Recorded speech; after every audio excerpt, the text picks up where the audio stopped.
Salut, je m'appelle Raphaël Nicoli, j'ai 22 ans et je suis analyste vidéo à la VGA Saint-Maur.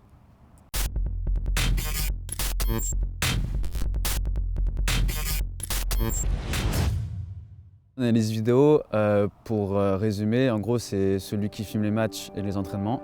Et après il y a des analyses qui sortent par rapport à ça. Pour les entraînements, j'ai une caméra JVC qui est prêtée par le club. Pour les matchs, j'utilise la caméra VO, du coup parce que ça filme tout seul et du coup ça me permet de faire autre chose pendant le match. Et sur les logiciels que j'utilise pour analyse vidéo, j'utilise Dartfish et SportsCode que j'ai grâce à la fac. Et pour mes montages, j'utilise iMovie sur Mac. J'ai pas de jour associé à une tâche, puisque ça varie énormément par rapport justement aux demandes des coachs. Ce qui se passe le plus, c'est que le lundi, je regarde le match de la veille. Après, je prépare ma vidéo, si j'ai séance vidéo le jeudi. Et le dimanche, j'envoie ma vidéo d'analyse de l'adversaire pour la semaine d'après. Shelby, tu gères la jousse qui a pris le couloir. Aurélie, tu fermes l'axe. Si le ballon est donné au latéral, qui est en face de moi, c'est vous qui déclenchez le pressing, Kaka et Aurélie. Par contre, les filles, c'est un pressing, pas un pressing. C'est un pressing, un vrai. Ça ne veut pas dire que je vais me jeter, ça ne veut pas dire que je vais là. Non, je vais vraiment cadrer le porteur pour qu'il recule. Sur l'analyse de l'adversaire, on a surtout les grands principes de jeu, que ce soit offensif et défensif de l'adversaire, que ce soit sur coup de pied arrêté, sur attaque placée, sur attaque rapide. Par rapport à ça, on a aussi des statistiques qui est fait par rapport à leur jeu, le pourcentage d'attaque placée, le pourcentage d'attaque rapide, de contre-attaque, etc. La latéralité aussi, si ça penche plus à gauche, au milieu ou à droite. J'essaye de décortiquer certaines relations importantes et certains points forts ou points faibles. En gros, la forme, c'est moi qui l'innove entre guillemets, mais le fond, c'est Guinel, l'entraîneur principal, qui m'envoie tout ce qu'il veut voir dans la causerie. Du coup, il m'envoie. Après ça, c'était quelque chose qu'on a fait dès le départ et du coup, il a la trame de ce qu'il veut dire. Enfin, il a la trame de la causerie. Du coup, après, il met ce qu'il veut par rapport à ça. Ça, on l'a vu ensemble.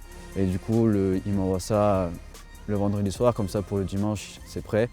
Avant que je mette en place la causerie numérique, on regarde avant s'il n'y a pas eu de problème et si tout est en ordre, tout est carré. Et après, on installe ça et après, il s'en sert pour sa causerie. Ce qui est cool, c'est qu'on a investi dans des talkie-walkie. Du coup, quand j'ai un truc à dire, je prends mon talkie d'en haut et je dis à c'est l'entraîneur adjoint, c'est Yanis qui a un autre talkie. Et aussi ce qu'on fait, c'est pendant le match, comme la VO ça filme tout, j'ai le temps de faire des stats. Et du coup, il y a des stats qui sont envoyés directement à la mi-temps. Et ça peut servir de support pour la causerie des coachs.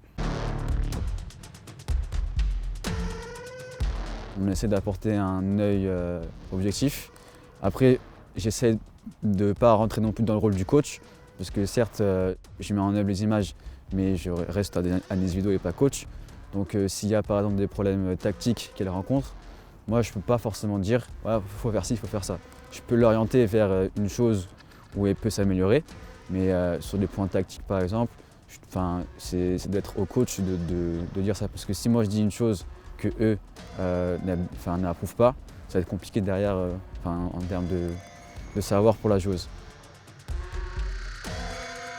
J'avais certains a priori sur le football féminin, comme quoi ça n'allait pas vite, comme quoi c'était pas très technique non plus.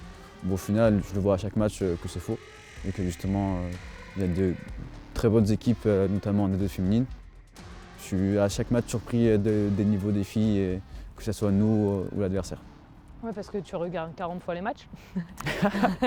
Non, tu regardes combien de fois à peu près un match? À peu près. En vrai, je regarde dans la semaine 3-4 fois un match. Et après, quand je prépare mes séances vidéo, ça peut aller jusqu'à 5-6 fois, je pense, à mon avis. Parce que les matchs, je les revisionne. Après, comme je les séquence, je ne les regarde pas tout entier, je regarde vraiment ce dont j'ai besoin. Lorsqu'on rencontre une équipe qui est au tableau dans les 3 premières par exemple, on voit vraiment ce qu'elle veut faire avec le ballon, ce qu'elle veut faire sans ballon. Donc voilà, c'est vraiment ce qui diffère par rapport au bas de tableau. Au bas de tableau, on sent que c'est un peu moins organisé, même si ça reste organisé. Un peu moins organisé, où des fois on a un peu de mal à voir les principes de jeu de l'adversaire. Contrairement au tableau, vraiment quand elles ont le ballon, on voit directement ce qu'elles veulent faire. Quand elles n'ont pas le ballon, on voit directement ce qu'elles veulent faire aussi. Donc voilà, les grands principes offensifs et défensifs, on les voit directement.